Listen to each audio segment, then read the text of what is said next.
পরপর একের পর এক কাজ করছেন শ্রাবন্তী। বোঝাই যাচ্ছে ফের কামব্যাক করছেন শ্রাবন্তী। শ্রাবন্তী চট্টোপাধ্যায় এবার দেবী চৌধুরানী।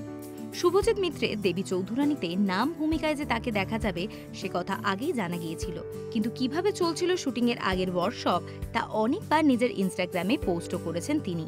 তবে এবার শুরু হয়েছে আসল শুটিং, এবং সেই শুটিংয়ের সেটেই সকলে সেজে উঠেছেন তাদের চরিত্রের মতন করে। সঙ্গে জোর কদমে চলছিল তাদের তীর ধনুকের ব্যবহারের তালিম। কিছুদিন আগেই ছবির প্রথম লুক এসেছিল প্রকাশ্যে। তার মধ্যে শ্রাবন্তীর 3টি লোক দেখা গিয়েছিল। তার পাশাপাশি জানা গিয়েছে ছবিতে ভবানী পাঠকের ভূমিকায় থাকবেন প্রসেনজিৎ চট্টোপাধ্যায়।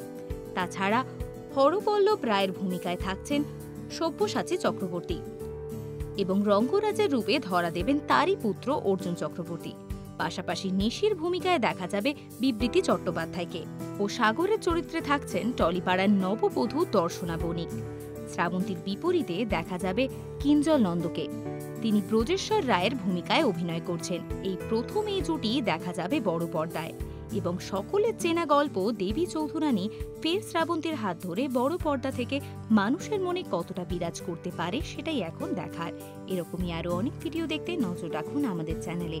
পাশে থাকা বেল আইকনটি ক্লিক করতে ভুলবেন না।